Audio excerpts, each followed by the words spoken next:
السلام علیکم عزیز طلباء و طالبات. گزشتہ لیکچر میں ہم نے B A second year optional Urdu paper number 5 انشائیہ ڈرامے کا نصاب پر روشنی ڈالی تھی یا نصاب دیکھا تھا. نصاب کا پہلا حصہ انشائیہ پر مبنی ہے. آج کے لیکچر میں ہم اس کا پہلا حصہ، اس کا ضمنی عنوان جو ہے انشائیہ کی تعریف یا انشائیہ کسے کہتے ہیں، اس پر روشنی ڈالیں گے. انشائیہ لفظ انشا سے بنا ہے، جس کے معنی ہیں عبارت آرائی یا تحریر. عبارت آرائی یا تحریر سے مراد یہ ہے جس کو ہم کہہ سکتے ہیں کہ لکھنا، کوئی مضمون لکھنا، کوئی تحریر لکھنا، کوئی عبارت لکھنا. حقیقت میں انشائیہ مضمون ہی کی ایک قسم ہے. یہ جو مضمون لکھے جاتے ہیں، مضمون کی یہ ایک قسم ہم انشائیہ کو کہہ سکتے ہیں. اردو ادب میں یہ صنف مغرب سے آئی ہوئی ہے یا انگریزی ادب سے آئی ہوئی ہے. مغرب میں چونکہ اس کی ابتدا بہت پہلے ہی ہو چکی تھی، اس سے اردو والوں نے استفادہ حاصل کرتے ہوئے اردو ادب میں بھی انشائیہ کی روایت کو رائج کیا. انگریزی میں انشائیہ کو لائٹ ایسے یا پرسنل ایسے بھی کہتے ہیں. انگریزی میں انشائیہ کو لائٹ ایسے یا پرسنل ایسے کہتے ہیں. لائٹ کے معنی ہلکے کے ہیں، ہلکا مضمون. ایک پرسنل ایسے ذاتی مضمون یا شخصی مضمون جس کو ہم کہہ سکتے ہیں. اس سے ہم کو یہ بات سمجھ میں آتی ہے کہ انشائیہ کیا ہے. انشائیہ ایک ہلکا پھلکا مضمون ہوتا ہے یا کسی شخصیت پر لکھا ہوا ایک مضمون ہوتا ہے جو اس شخصیت کو اجاگر کرتا ہے. چونکہ انشائیہ نگار کسی بھی چیز کے تعلق سے اپنے شخصی احساسات اور تاثرات بیان کرتا ہے. انشائیوں میں یہ دیکھنے کو ملتا ہے کہ جو انشائیہ نگار ہے یا انشائیہ لکھنے والا ہے، وہ کسی بھی چیز کے تعلق سے اس کے جو ذاتی احساسات ہیں، اس کے جو تاثرات ہیں، ان کو قلم بند کرتا ہے یا تحریر کرتا ہے. اس وجہ سے اس کو بعض دفعہ سیلف پورٹریٹ بھی کہا گیا ہے. سیلف پورٹریٹ یعنی ذاتی شبیہ.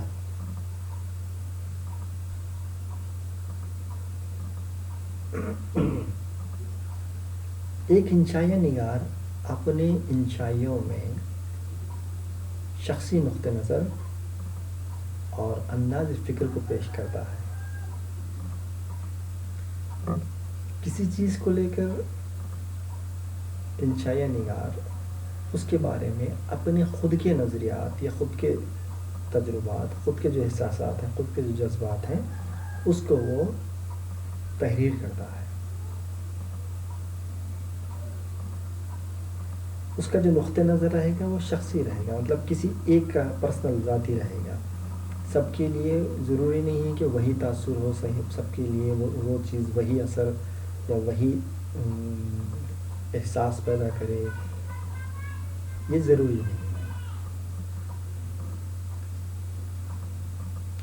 اس سے ہم آسانی کے ساتھ یہ اندازہ کر سکتے ہیں کہ وہ کن اصولوں و اقدار کا حامل ہے اور زندگی میں کن باتوں اور چیزوں کو اہمیت دیتا ہے اور کن چیزوں کو ناپسند کرتا ہے.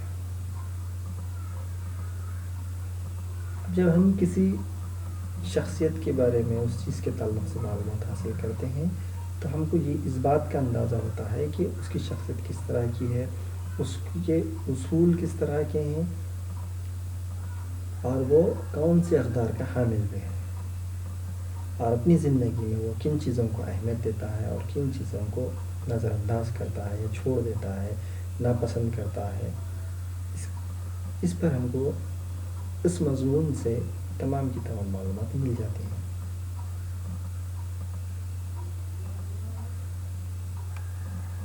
چونکہ انشائیہ کی ابتدا مغرب میں ہوئی ہے، تو مغرب کے بہت سارے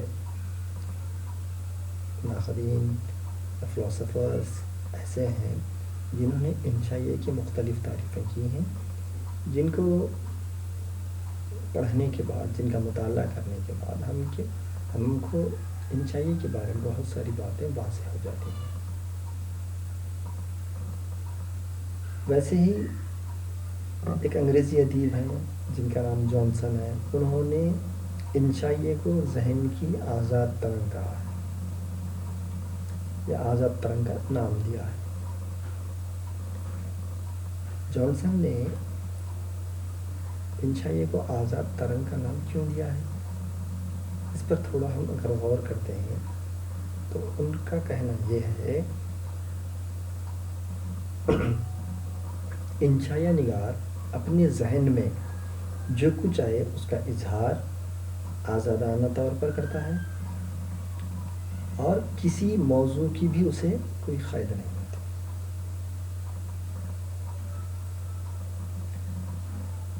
کائنات کے کسی چھوٹے سے چھوٹے اور بڑے سے بڑے موضوع پر بھی انشائیہ نگار قلم اٹھا سکتا ہے اور اپنے انداز میں اس کا اظہار بھی کر سکتا ہے۔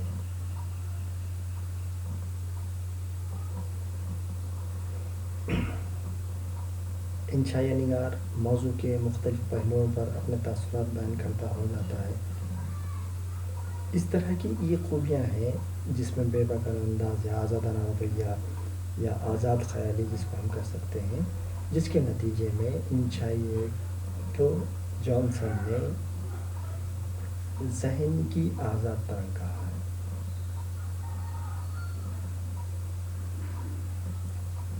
کچھ اچھے انشائیہ نگار جو گزرے ہیں انہوں نے زبان و بیان کی نزاکتوں سے واقفیت کا ہونا بھی ضروری قرار دیا ہے۔ اس کے ساتھ ساتھ ذاتی مشاہدات اور تجربات، اس کو بھی انہوں نے لازمی قرار دیا ہے۔ چونکہ انشائیہ نگار ہلکے پھلکے انداز میں فکر و فلسفے کے مشکل نکات بھی بیان کر سکتا ہے اور باتوں باتوں میں بڑے پتے کی بات بھی کر جاتا ہے، جیسا کہ ہم نے پہلے بھی دیکھا کہ اسے لائٹس سے کہا گیا ہے، یعنی کہ ہلکا پھلکا ڈھنگ، ہلکا پھلکا انداز، یہ مختصر ہلکا پھلکا مضمون جس کو ہم کہہ سکتے ہیں، تو اس میں فکر و فلسفے کی باتوں کو بھی، اس کے نکات کو بھی بہت اچھے ڈھنگ سے انشائیہ نگار پیش کر سکتا ہے۔ یہی کچھ خصوصیات ہیں جو انشائیہ کو اردو کی دوسری اصناف سے ممتاز کرتے ہیں یا منفرد دکھاتے ہیں۔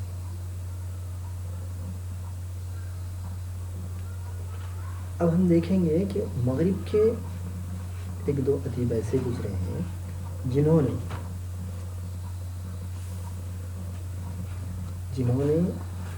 جو تعریفیں بیان کی ہیں، ان تعریفوں سے ہمیں اس بات کا اندازہ ہوتا ہے کہ انشائیہ کی تعریف کیا ہو سکتی ہے۔ یوں تو خاص لفظوں میں ادب کی کسی صنف کی تعریف کرنا، اس کو سمیٹنا بڑا ہی مشکل کام ہے، کیونکہ ہر ایک کا نظریہ اپنا اپنا الگ ہوتا ہے۔ کوئی کسی چیز کو ضروری قرار دیتا ہے تو کوئی کسی چیز کو ضروری قرار دیتا ہے۔ اب جیسا کہ یہ مغربی ادب سے یا انگریزی ادب سے ہمارے اردو ادب میں منتقل ہوئی صنف ہے، تو اس میں اس سے جو کہا گیا ہے، انگریزی ادب کا لفظ اس سے ہے مضمون، جس کو ہم انشائیہ بھی کہہ سکتے ہیں، کہا گیا ہے، یا انشائیہ اسی کی ایک قسم کہا گیا ہے۔ اس کے جو مضمون جو لفظ استعمال کیا جاتا ہے، بہت وسیع معنوں میں استعمال کیا جاتا ہے انگریزی ادب میں۔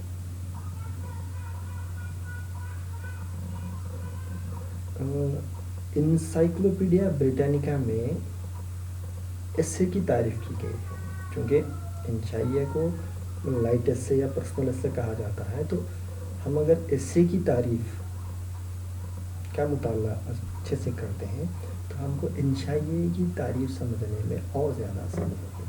تو انسائکلوپیڈیا بریٹانیکا میں جو تعریف بیان کی گئی ہے وہ یوں ہے: ادب کی ایک صنف کی حیثیت سے ایسے اوسط لمبائی کا ایک ایسا مضمون جو عموماً نثر میں ہوتا ہے اور جس میں سہل اور سرسری انداز میں کسی موضوع سے، اور سچ پوچھے تو صرف اس موضوع سے بحث کی جاتی ہے جو لکھنے والے کو متاثر کرتا ہے.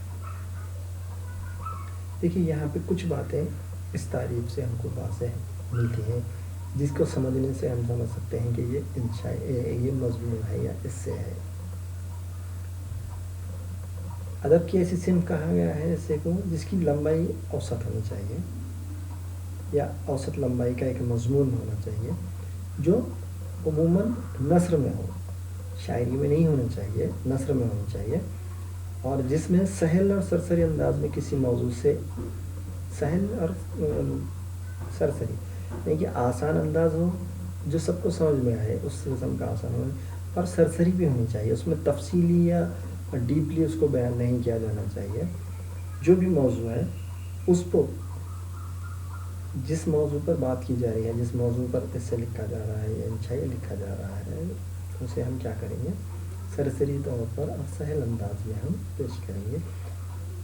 اور اس میں، اس ایسے میں لکھنے والا جس چیز سے متاثر ہوا ہے وہ اسی موضوع پر بحث کرے گا. یہ جو تعریف بیان کی گئی ہے انسائکلوپیڈیا بریٹانیکا میں، ایسے کی تعریف بیان کی گئی ہے. اب یہاں پہ دوسری اور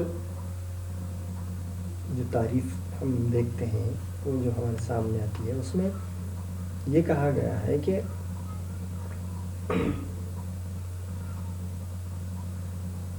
ایسے کا انداز سادہ ہو، دوسرے یہ کہ وہ غیر مصنوعی ہو. Great essays of all nations عنوان سے ایک کتاب ایف ایچ کی لکھی ہوئی ہے.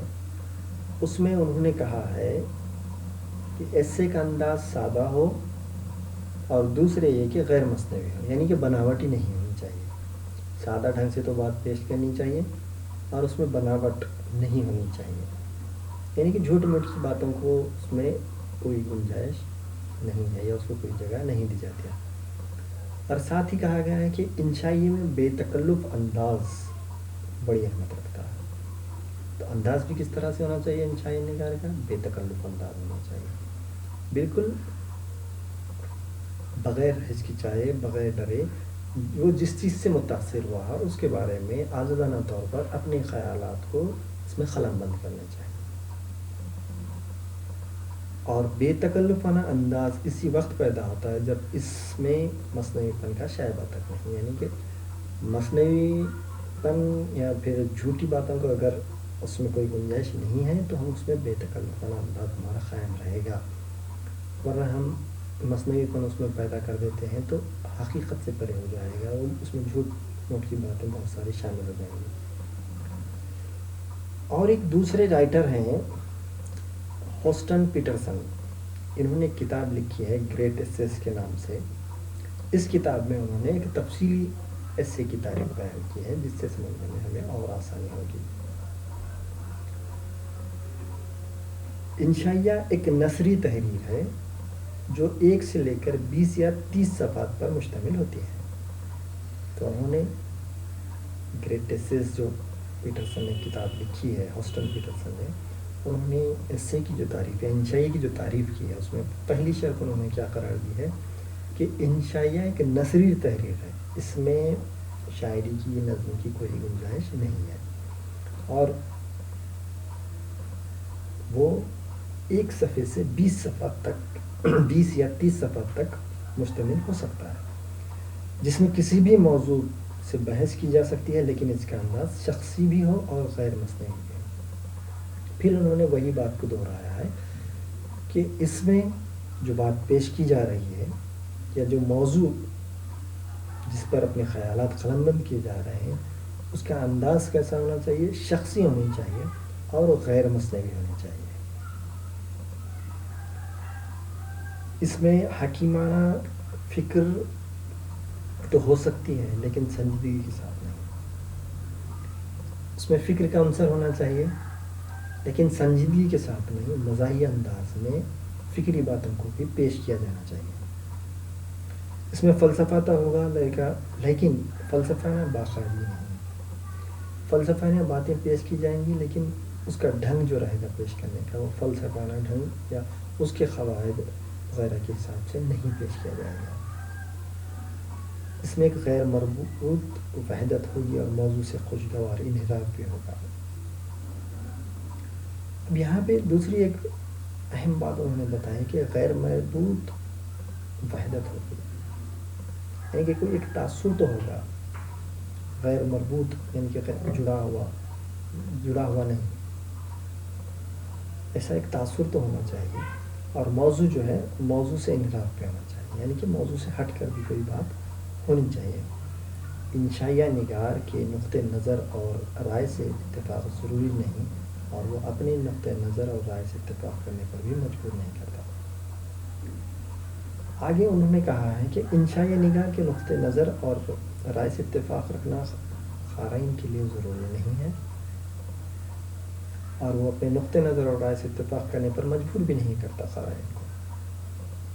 انشائیہ نگار ایک دوست کی طرح اپنی بات کہتا ہے، تو انشائیہ نگار جو بھی بات کہے گا وہ اپنے ایک دوست کی طرح کہہ دے گا اور اس کو مکمل کر دے گا. وہ الفاظ کو برتنے کا فن جانتا ہے. الفاظ کو برتنے کا فن یہ بہت ہی اہم خوبی ہے. اس سے منتخب الفاظ کا استعمال، یعنی کہ جہاں جس لفظ کی ضرورت ہے صحیح ڈھنگ کا بے جا الفاظ کا استعمال نہیں ہونا چاہیے اور مناسب الفاظ جو ہیں کم سے کم الفاظ میں زیادہ سے زیادہ بات پیش کریں. یہ تمام خوبیاں ہم کو اس میں دیکھنے کو ملنی چاہیے انشائیہ میں. ورجینیا وولف کے نزدیک انشائیہ نگار کے لیے اولین شرط یہ ہے کہ اسے یہ جاننا چاہیے کہ وہ اسے کس طرح لکھنا چاہیے. ورجینیا وولف انگریزی کے ایک رائٹر ہیں، تو ان کا بھی کہنا ہے کہ انشائیہ نگار کے لیے پہلی شرط یہ ہے کہ انشائیہ نگار کو یہ جاننا چاہیے کہ وہ کس طرح سے لکھنا چاہتا ہے. انشائیہ کو ترجمہ کرنے سے اتنا ہی نقصان پہنچتا ہے جتنا کہ غزل کا ترجمہ کرنے سے غزل کو پہنچتا ہے. اور یہاں پہ ایک بات بتائی گئی ہے کہ دوسرے مضامین کے تراجم کرنے سے یا دوسرے انشائیوں کے تراجم کرنے سے انشائی کو اتنا ہی نقصان پہنچتا ہے جتنا کہ ایک غزل کو دوسری زبان کی غزل کو ترجمہ کرنے سے ہوتا ہے. تو یہ جو چیز ہے بہت ضروری ہے، یعنی کہ اس کا جو اصل ہے وہ باقی نہیں رہتا. انشائیہ نگار جو ہلکے پھلکے ڈھنگ سے جو طنز و مزاح کرتا ہے وہ اس میں قائم نہیں رہ سکتا. اسی لیے یہ شرط میرے بھی قرار دی گئی ہے، یہ بتائی گئی ہے.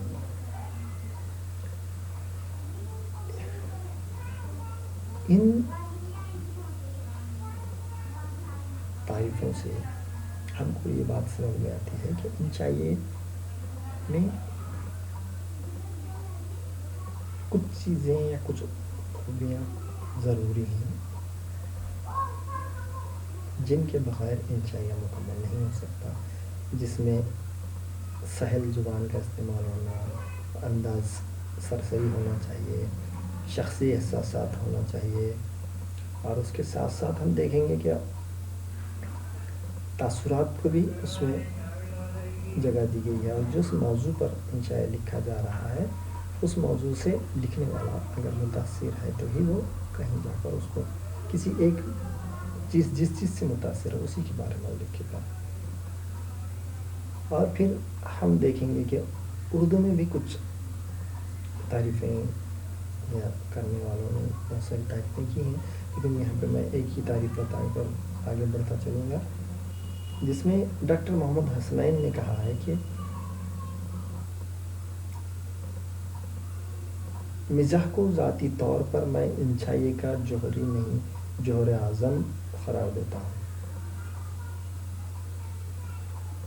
انشائیہ میں مزاح کو محمد حسنین نے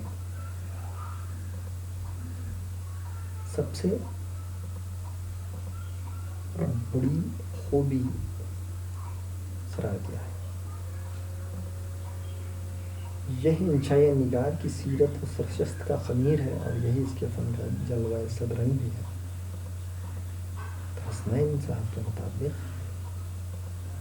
مزاح انشائیہ نگار کی سیرت و سرشست کا خمیر ہے، یعنی کہ اس کی جو شخصیت میں جو خوبیاں ہیں اس کی جو فنی صلاحیت ہے اس کا خمیر مزاح میں ہی دکھائی دیتا ہے، اور یہی اس کے فن کا جلوہ صدرنگ بھی ہے، جس کی وجہ سے انشائیہ کو بہت زیادہ پسند بھی کیا جاتا ہے، یا اس کی ایک ایسی خوبی جو سب سے زیادہ متاثر کرتی ہے وہ مزاح ہی ہے۔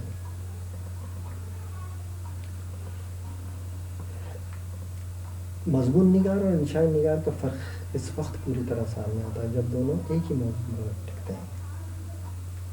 چونکہ ہم ایسے کہہ رہے ہیں تو وہ مضمون ہو جائے گا، اور انشائیہ جو ہو گیا لائٹ ایسے کہے گا یا پرسنل ایسے کہلائے گا، تو اس لیے ایک فرق ہم کو یہ سمجھ میں آتا ہے کہ انشائیہ اور مضمون دونوں میں جو تھوڑا سا فرق ہے وہ کیا ہے کہ انشائیہ نگار کا نقطہ نظر ہمیشہ شخصی اور ذاتی ہوتا ہے۔ انشائیہ نگار کا نقطہ نظر ہمیشہ شخصی اور ذاتی ہوتا ہے، فکر کی گہرائی کے باوجود وہ سنجیدہ نہیں ہوتا۔ فکری عنصر تو اس میں انشائیہ میں ہوتا ہے، لیکن اس کے باوجود بھی وہ اس کو سنجیدہ انداز سے نہیں پیش کرتا بلکہ مزاحیہ انداز میں ہی پیش کرتا ہے۔ اس کے رویے میں خواہ کوئی بھی موضوع ہو، شگفتگی اور شادابی ہوتی ہے۔ انشائیہ نگار ہمیشہ اپنے موڈ کے تابع ہوتا ہے۔ انشائیہ نگار خارجی اشیاء کے ذریعے داخلی احساسات اور کیفیات کی ترجمانی کرتا ہے۔ انشائیہ نگار کیا کرتا ہے کہ خارجی اشیاء کے ذریعے، جو خارجی اشیاء ہیں ان کے ظاہری ہیں دکھانے والے ہیں، ان کے ذریعے داخلی احساسات اور کیفیات کی ترجمانی کرتا ہے، یعنی کہ ہمارے اندر جو کچھ بھی احساسات اور جذبات پیدا ہوتے ہیں اس کی ترجمانی وہ ظاہری اشیاء کے ذریعے یا خارجی اشیاء کے ذریعے پیش کرنے کی کوشش کرتا ہے۔ ان تمام باتوں سے ہم یہ سمجھ سکتے ہیں کہ انشائیہ ایک اوسط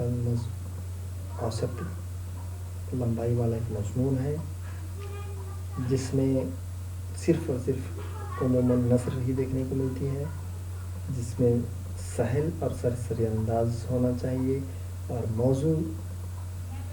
جس موضوع پر انشائیہ لکھا جا رہا ہے وہ لکھنے والے کو متاثر کیے ہوئے موضوع پر ہی انشائیہ لکھا جاتا ہے۔ اور اس کے بعد کچھ اور اس کو اضافہ کریں گے ہم تو یہ بات ہمیں سمجھ میں آتی ہے کہ انداز جو ہونا ہے وہ انشائیہ نگار کا نقطہ نظر جو ہونا چاہیے وہ شخصی اور ذاتی ہونا چاہیے۔ اس میں فکر کی گہرائی ہوتی ہے لیکن اس میں سنجیدگی نہیں ہوتی، فلسفانہ باتیں ہوں گی لیکن فلسفانہ قاعدہ نہیں رہے گا، اور موضوع میں شگفتگی اور شادابی وغیرہ بھی رہے گی، اور یہ تمام کی تمام باتیں انشائیہ نگار کے لیے ضروری ہیں، اور اسی کو ہم انشائیہ کہہ سکتے ہیں۔ موٹے لفظوں میں انشائیہ یعنی کہ ایسا مضمون جسے ہم پرسنل ایسے یا پھر لائٹ ایسے کہہ سکتے ہیں، مغرب سے اردو ادب میں آئی ہوئی ایک صنف ہے، جس سے ہم یہ کہہ سکتے ہیں کہ اس کا رواج سب سے پہلے مغربی ادب یعنی کہ انگریزی ادب میں ہوا، اور اس سے ہی ہمارے اردو ادب میں منتقل ہوا ہے۔ جیسا کہ انشائیہ کے معنی یا انشائیہ جو لفظ ہے وہ انشاء سے بنا ہے، جس کے معنی عبارت اور یہ تحریر کے ہیں، اور اسی سے ہم یہ کہہ سکتے ہیں کہ ہلکا پھلکا ایک مضمون انشائیہ کہلاتا ہے۔ شکریہ۔